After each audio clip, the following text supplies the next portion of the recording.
کس کو فون کر رہی تھی؟ حور کی آمد نے ماہر کو چونکا دیا۔ خاموشی سے فون واپس رکھا اور پلٹی۔ میں نے کس کو فون کرنا ہے؟ بلکہ یہ موبائل بج رہا تھا تو وہ دیکھنے لگی۔ ماہر نے معصومیت سے کہا، اچھا آپ کو اتنے مینرز نہیں کہ کسی کا موبائل بغیر اجازت نہیں یوز کرتے؟ حور نے میٹھا طنز کیا۔ تمہارا موبائل تھا؟ آئی برو اچکاتے پوچھا۔ نہیں، وہ حیرانی سے بولی۔ تو تمہیں کیوں اتنی مرچیں لگ رہی ہیں؟ جاؤ جا کر اپنا کام کرو۔ ماہر اسے سنا کے آگے بڑھی۔ حور کو غصہ آ گیا۔ بہت ہواؤں میں اڑ رہی ہو نا، بہت جلد زمین پر گرو گی۔ جب گرو گی نا تو چت سے نہ وہ میرے نواب مجھے کیچ کر لیں گے۔ شرماتے ہوئے معصومیت سے کہا، نواب؟ کون نواب؟ حور حیران ہوئی۔ میرے نواب ابھیان پرویز خان اور کون؟ ماہر نے حور کی عقل پر افسوس کیا۔ حور غصے سے پیچ و تاب کھاتی رہ گئی۔ چلتی اس کے پاس آئی، کسی خوش فہمی میں مت رہنا، گرانے والا خود نواب ابھیان پرویز خان ہی ہوگا، اور وہ وقت بہت جلد آئے گا۔ ہر لفظ پر زور دیا۔ حور آوازوں پر دونوں چونکی اور پلٹی۔ آپ کون؟ ابھیان فوراً متوجہ ہوا۔ میں ہیرے کی بی جان ہوں، اور اب بھی رو رہی تھی۔ پلیز پہلے آپ رونا تو بند کریں اور مجھے بتائیے کیا مسئلہ ہے۔ اگر آپ کہیں تو میں اسے آپ کے پاس لے آتا ہوں۔ نہ جانے کس دل سے یہ الفاظ ابھیان نے ادا کیے۔ نہیں بیٹا، یہاں نہیں لانا، وہ لوگ اسے مار دیں گے۔ سب سے بڑا دشمن تو خود اس کا باپ ہے۔ بی جان نے جلدی سے ابھیان کی بات کاٹی۔ بس بیٹا، میں چاہتی ہوں وہ جہاں بھی ہو محفوظ ہو، ان جلادوں کے ہاتھ نہ لگے، یہ زندہ نہیں چھوڑیں گے۔ میری بچی کو وہ پھر سے دکھی ہو کر رو دی۔ آپ پولیس کو کیوں نہیں بتاتی؟ ابھیان پریشان ہو گیا ان کی باتوں سے۔ بیٹا، یہ تو جو آفتاب علی شاہ ہے نا، میرا بیٹا جلاد ہے، وہ پولیس کو جیب میں لے کے پھرتا ہے۔ بی جان کے لہجے میں اپنے بیٹے کے لیے نفرت تھی۔ میرے لیے کیا حکم ہے آپ کا؟ ابھیان بنا سوچے سمجھے بولے جا رہا تھا، جسے خود بھی اندازہ نہیں تھا کہ وہ کتنی دیر سے کسی انجان عورت سے باتیں کیے جا رہا تھا۔ بیٹا، تم مجھے شریف آدمی لگتے ہو، میری ہیر کی حفاظت کرنا، اسے بس ان درندوں سے بچا لو۔ ابھی بات بھی پوری نہ ہوئی تھی کہ کال کٹ گئی تھی۔ وہ واقعی پریشان ہو گیا تھا، اسے سمجھ میں نہ آ رہا تھا کیا کرے۔ تمام باتوں کا خلاصہ ماہر سے مل کر بات کر کے ہی پتہ چل سکتا تھا۔ یہی سوچتے وہ اٹھا، چیئر سے کال اٹھایا، موبائل اٹھاتا باہر کی طرف قدم بڑھائے۔ ارادہ گھر جانے کا تھا۔ کیا بنا؟ کہاں پہنچا مشن؟ نوفل نے سکندر سے دریافت کیا۔ آج رات اٹیک کرنا ہے۔ سکندر نے چشمہ اتارتے لیپ ٹاپ بند کیا۔ نوفل سوچتا ہوا سر ہلاتا وہیں بیٹھ کر پلاننگ کرنے لگا۔ کتنے میں بیل پر رنگ ہوئی، موبائل پر رنگ ہوئی۔ انون نمبر دیکھ کر ٹھٹکا۔ فون کان سے لگایا تو مقابل کی آواز سن کر مزید جھٹکا لگا۔ فوراً اپنی جگہ سے اٹھ کھڑا ہوا، چہرے پر پریشانی صاف نظر آ رہی تھی۔ کال بند ہو چکی تھی۔ سکندر اس کے پاس آیا۔ کیا ہوا؟ کس کا فون تھا؟ دارجی ہارٹ اٹیک۔ انہیں آنکھیں جلملا گئی۔ سکندر بھی پریشان ہو گیا۔ مجھے جانا ہوگا نوفل سکندر کی طرف مڑا۔ سکندر نے اس بات میں سر ہلایا، لیکن اس جادوگرنی سے دور رہنا۔ نوفل دروازے کی طرف بڑھا تھا۔ جب سکندر کی آواز آئی، وہ پلٹا نہیں، لیکن سکندر کا اشارہ اور اس کی ساری بات سمجھ گیا تھا۔ نوفل کے جانے کے بعد سکندر پھر سے پلاننگ کرنے لگا۔ موبائل آفتاب علی شاہ کے ہاتھ میں تھا، اور بی جان اچانک آفتاب علی شاہ کو سامنے دیکھ کر گھبرا گئی۔ تو سارا کیا ذرا آپ کا ہے۔ غصہ ضبط کرتے وہ سرد لہجے میں بی جان سے مخاطب ہوئے۔ بی جان خاموش رہی۔ انہیں بھی ماہر کی فکر تھی۔ ایسا کیوں کیا؟ بی جان نے غصہ اور دکھ سے پوچھا۔ میری ہیرے کے ساتھ تم نے ناانصافی کی آفتاب علی شاہ۔ وہ بیٹی ہے تمہاری، کوئی بھیڑ بکری نہیں جسے تم خون بہا میں دے رہے تھے۔ بی جان بھی غصے سے فنکاری حقیقت کا پتہ چل گیا تھا۔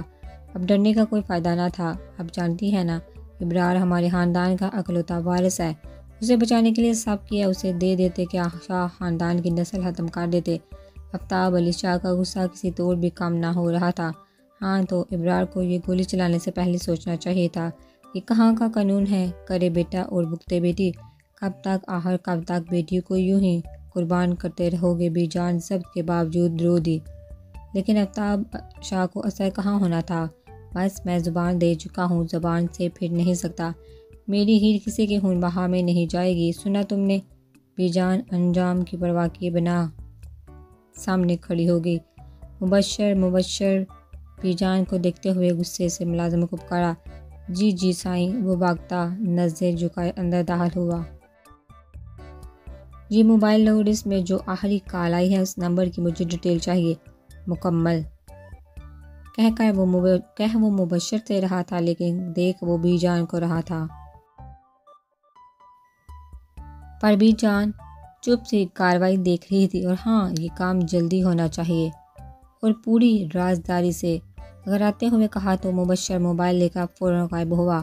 اس بذات کو تو میں خود ڈھونڈ ہی لوں گا اور اپنے ہاتھوں سے اس کو دفن کروں گا، تاکہ پھر کوئی دوبارہ شاہ خاندان کی عزت کو پیروں تلے روننے کی کوشش نہ کرے۔ انتہائی غصے کے عالم میں کہتے وہ بی جان کے قریب آیا۔ تب تک آپ اس کمرے میں قید رہیں گی۔ آفتاب مت بھولو، خدا کی لاٹھی بے آواز ہے، جا پڑتی ہے نا تو اچھے اچھوں کے ہوش ٹھکانے آ جاتے ہیں۔ جا کر لے جو کرنا ہے، میری ہیر کی حفاظت میرا خدا کرے گا۔ بی جان نے پورے یقین سے کہا۔ آفتاب علی شاہ غصہ ضبط کرتے وہاں سے باہر نکل گیا۔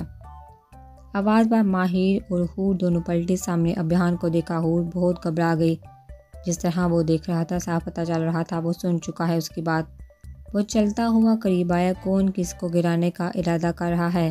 سرد لہجے میں پوچھتا وہ حور کے ہاتھ پاؤں ٹھنڈے کر گیا۔ ماہر مطمئن کھڑی تھی، وہ یہ حور سے کچھ بھی بولا نہ جا رہا تھا۔ یہ وہ کیا؟ اپنی بات مکمل کرو، ابھیان نے بات کاٹی۔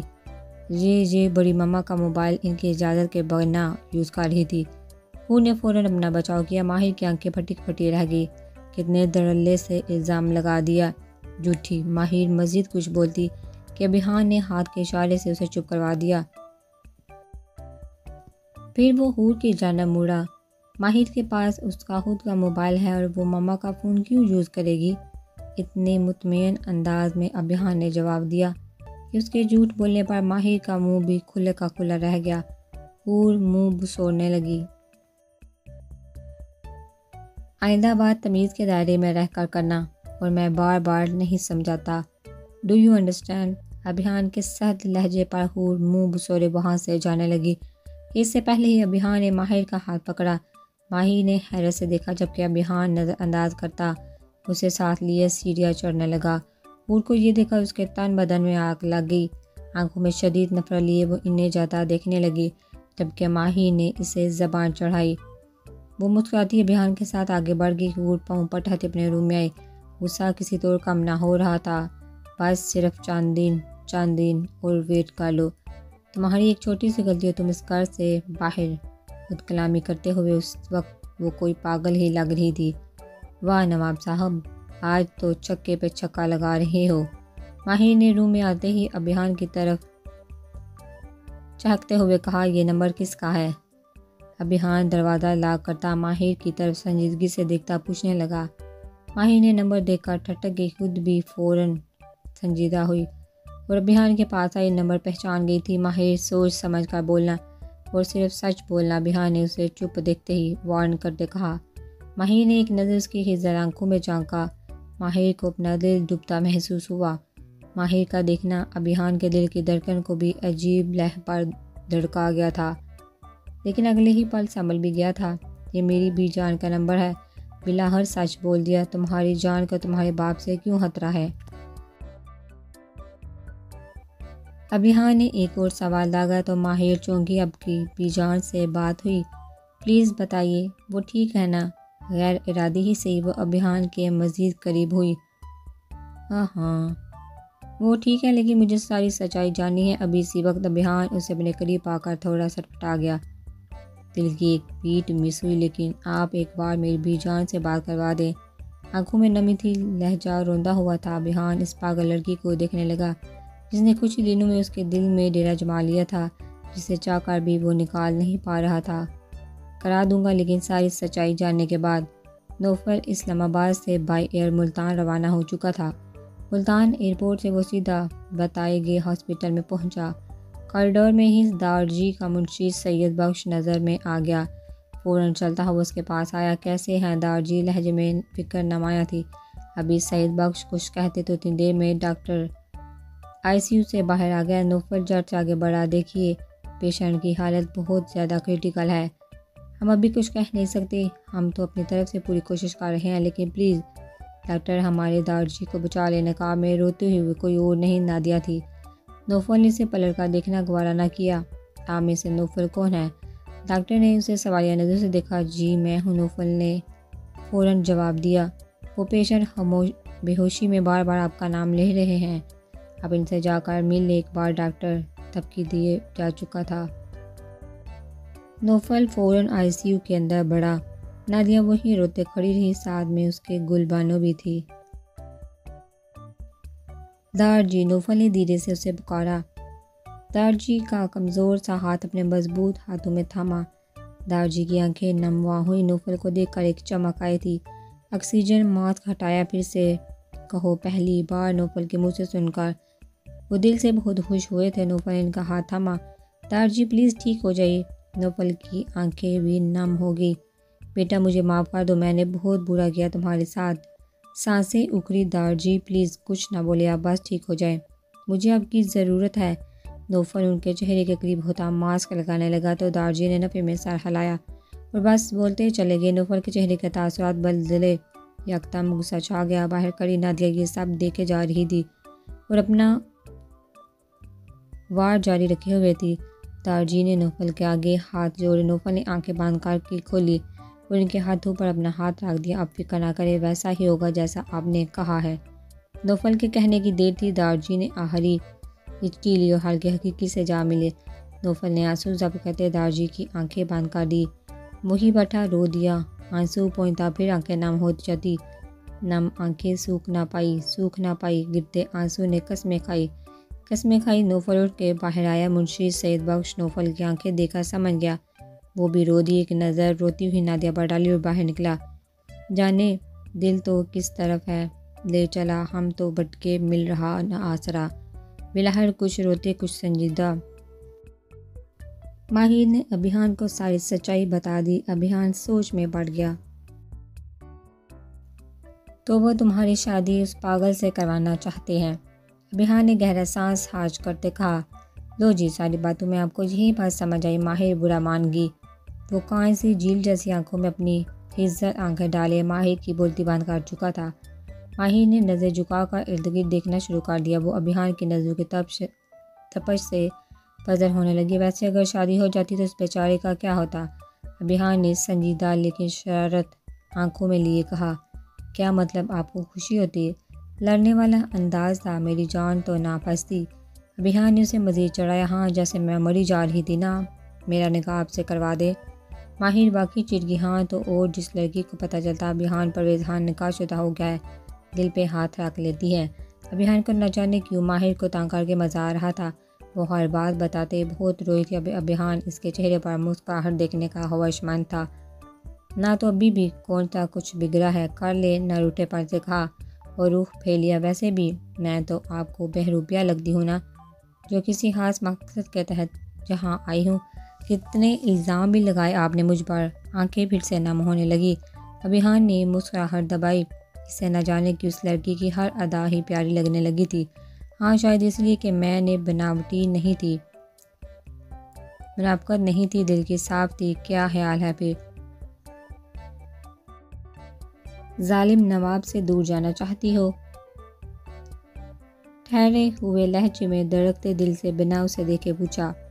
ماہر حیران نظر سے دیکھنے لگی، لیکن ابھیان نے نہ دیکھا۔ ماہر نے لمبا سانس خارج کیا۔ جانتی تھی سچائی جاننے کے بعد آپ کبھی مجھے یہاں نہیں رہنے دیں گے، لیکن اگر آپ یہ سوچ رہے ہیں آپ مجھے بابا سائیں کے حوالے کر دیں گے تو یہ آپ کی بھول ہے۔ میں کہیں بھی چلی جاؤں گی لیکن تم کہیں نہیں جاؤ گی۔ ابھیان اسے بازو سے کھینچ کر خود سے قریب کیا۔ ماہر ایک دم چپ ہو گئی۔ دونوں ایک دوسرے کی آنکھوں میں دیکھے جا رہے تھے۔ ابھیان کی آنکھوں میں جنون ماہر دیکھ چکی تھی اور اب گھبرا رہی تھی۔ جب تم یہاں آئی تب تم ماہر علی شاہ تھی، اب تم مسز ماہر ابھیان پرویز خان ہو۔ ہر لفظ کو ادا کرتا وہ ماہر کو بہت کچھ سمجھا گیا۔ ماہر کی دھڑکن یکدم تیز ہوئی۔ یہ زبردستی کا رشتہ ہے اور زبردستی کے رشتے۔ چپ یکدم چپ گمبھیر آواز میں کہتا وہ ماہر کے لبوں پر انگلی رکھ کر خاموش کروا چکا تھا۔ کسی بھول میں مت رہنا مس، تمہارا نام میرے نام کے ساتھ جڑ چکا ہے اور یہ میری آخری سانس تک جڑا رہے گا۔ ابھیان کا چہرہ ماہر کے چہرے کے بہت قریب تھا۔ ماہر نے آنکھیں بند کر لی۔ دھڑکنوں کا شور ابھیان کو صاف سنائی دے رہا تھا۔ ابھیان کا ہر عمل اس کے جذبے کی تشہیر کر رہا تھا۔ لیکن بابا سائیں، ماہر نے بولنا چاہا، یار ایک تو تم بولتی بہت ہو۔ ابھیان نے اپنا ماتھا ماہر کے ماتھے سے جوڑا۔ ماہر نے سانس روک لیا، ناک کے ساتھ ناک کو رب کیا تو ماہر آنکھیں بند کیے، سانس روکے بس محسوس کر رہی تھی۔ ایسا سب کچھ اس کے ساتھ پہلی بار ہو رہا تھا۔ کوئی شخص اس کے آیا تھا اتنا قریب، وہ بھی کوئی غیر نہیں، اس کا محرم تھا۔ عجیب سی کھلبلی تھی دل میں، اگر اس طرح اپنی سانسوں کو روکو گی تو ان سانسوں پر بھی دسترس حاصل کر لوں گا۔ ابھیان کا گمبھیر اور جذبوں سے معمور لہجہ ماہر کے دل کی دنیا اتھل پتھل کر گیا۔ دھیرے سے اس کے ماتھے پر پیار کی پہلی مہر ثبت کی اور دل کو سنبھال کے خاموشی سے پیچھے ہوا۔ ماہر ابھی بھی اس کے سحر میں جگڑی ہوئی تھی۔ ابھیان نے بہت فرصت سے ماہر کے چہرے پہ پیار کے رنگوں کے کوس و قزح بنے دیکھے۔ آج وہ اس دل سے اعتراف کر ہی گیا کہ یہ لڑکی کچھ ہی دنوں میں اس کی محبت نہیں عشق بن گیا تھا۔ الہام کے لیے ایک لمحہ ہی کافی ہوتا ہے۔ عشق کی گڑی نے ان کی روش پلنا شروع کر دیا تھا۔ یہ سوچ تو وہ سوچنا ہی نہیں چاہتا تھا کہ وہ اسے چھوڑ کر جائے گی، لیکن وہ ایسا کبھی ہونے نہیں دے گا۔ نواب ابھیان پرویز خان کو کوئی چیز پسند آ جائے تو اس چیز کو حاصل کر کے دم لیتا ہے۔ یہ تو پھر بھی جیتی جاگتی اس کی بیوی، اس کی محرم تھی جو دل میں گڑ کر گئی تھی۔ نکاح کے بعد سے ایک عجیب احساس ہو رہا تھا اس کے لیے، جسے وہ غصے میں چھپاتا آیا، یہاں تک کہ وہ ماہر کو چوٹ تک بھی پہنچا گیا۔ وہ اپنے جذبوں سے چھپ رہا تھا، لیکن عشق کا جذبہ بہت منہ زور ہوتا ہے، جس نے آخر ابھیان کو اپنے رنگ میں رنگ لیا تھا۔ رو کیوں رہی ہو؟ ابھیان نے اس کے آنسو اپنے پوروں پہ اٹھائے تھے۔ آپ نہیں جانتے نواب صاحب، میرے بابا سائیں بہت ظالم ہیں، انہیں میرے یہاں ہونے کا علم ہوا تو نہ جانے کیا کر دیں گے۔ ماہر کے دل کا ڈر زبان پہ آ ہی گیا۔ مسز، آپ مجھے انڈر ایسٹیمیٹ کر رہی ہیں۔ ابھیان نے بھویں چکائے تھے۔ آپ ماہر کو سمجھ نہ آیا، اس رئیس زادے کو کیسے سمجھائے؟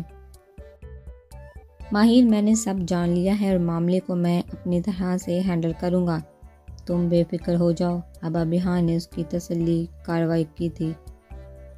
کروائی تھی، لیکن اس کی تسلی کسی صورت نہیں ہو پا رہی تھی۔ اس کا دل کسی انجانے خوف میں مبتلا ہو گیا تھا۔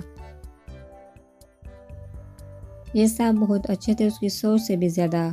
کیا اگر ان میں سے کسی کو بھی ماہر کی وجہ سے کچھ ہو گیا تو؟ ماہر سوچتے ہوئے وہیں بیٹھی رہ گئی۔ آج سونے کا ارادہ نہیں۔ ابھیان فریش ہوتا آ چکا تھا، لیکن اسے وہاں بیٹھا دیکھ ٹھٹکا۔ ماہر بھی چونکہ وہ جو فریش سا ہوتا آئینے کے سامنے کھڑا بال خشک کر رہا تھا۔ ماہر نے اسے بہت غور سے دیکھا، اس کی شخصیت میں بہت اثر تھا، وہ مردانہ وجاہت کا شاہکار تھا۔ ماہر کے دل کی رفتار پھر سے بڑھی تھی۔ کیوں تاڑ رہی ہیں؟ آپ کا ہی ہوں، آپ کے پاس آ جاتا ہوں، جی بڑھ کے دیکھ لینا، وہ آئینے میں ہی سے مانی ہیزی سے کہتا۔ اچھا حادثہ چھڑ گیا تھا۔ گڑبڑا کے اس نے نظریں پھیر لی، وہ اپنے ہی احساسات سے بری طرح گھبرا رہی تھی۔ دوسری طرف ابھیان کی آنکھیں اسے پتہ کر رہی تھی، وہ مسلسل اسے ٹکٹکی باندھے دیکھ رہا تھا، تو وہ وہاں سے گھبرا کے اٹھ گئی تھی۔ جب وہ نہیں بولتا تھا تو اس کی آنکھیں بولتی تھی۔ ماہر دا گریٹ، جو سب کو ہی تکتی کانچ نہ جاننے والی شوہر چنچل لڑکی تھی، آج محبت کی زبان سے ڈرنے لگی تھی۔ رات 1 بجے وہ 6 چھلاوے یونیورسٹی کے اندر داخل ہوئے۔ سیکیورٹی کیمرے ہیک کر لیے گئے تھے۔ سیماب سیکیورٹی کیمروں کو ہیک کی اپنی پوزیشن پر کھڑی تھی۔ سمیرہ، علی اور وہاب تینوں گیٹ پر پہرا دینے لگے۔ سیکیورٹی گارڈ کو وہ بے ہوش کر چکے تھے۔ وہ 5 میجر سکندر کی رہنمائی میں اسٹور روم تک پہنچ چکے تھے۔ سائلنسر لگے، فائر سے ڈور اوپن ہو چکا تھا، لیکن ان سب کو اسٹور روم میں کچھ نہ ملا۔ سر، جہاں تو کچھ بھی نہیں ہے۔ رضا پریشان ہوا۔ سکندر سوچتے ہوئے ادھر ادھر دیکھنے لگا۔ اسلحے کی باریک کھپت یونیورسٹی میں ان ہوئی ہے، لیکن آؤٹ نہیں ہوئی۔ سرچ کرو، ہو نہ ہو یہی ہوگا سب۔ سکندر کے سوچنے کی رفتار ایک عام انسان سے کہیں زیادہ تھی۔ وہ سب پھر سے ڈھونڈنے لگے تھے کہ تبھی ایک پرانے شیلف سے ٹکراتے رضا کا ہاتھ رکا۔ سب اس کی طرف متوجہ ہوا، فوراً اس سے بیشتر شیلف کو اس جگہ سے سرکایا تو زمین کے نیچے ایک سرنگ کی طرح کا راستہ دکھائی دیا۔ بنا دیر کیے 3 لوگ ٹارچ سمیت اندر داخل ہوئے۔ باہر والے بھی اپنی پوزیشن سنبھالے ہوئے تھے۔ اسٹور روم کے دروازے پر بھی ہنا اور وحید مکمل چوکنا کھڑے تھے۔ وہ آگے بڑھتے جا رہے تھے۔ ایک کمرہ تھا۔ ٹارچ کے ذریعے بلب آن کیا تو وہ حیران رہ گئے۔ اسلحے بارود سے وہ کمرہ بڑا تھا۔ سکندر شاک رہ گیا، لیکن سوچنے کا وقت نہ تھا کہ جلد از جلد سارا سامان وہاں سے نکلوایا۔ سکندر حیران تھا کہ اتنا سارا اسلحہ اور بارود سمیت جہاں کوئی سیکیورٹی کیوں نہیں تھی۔ تبھی کسی کے کڑانے کی آواز آئی تو وہ سب چوکنا ہو گئے۔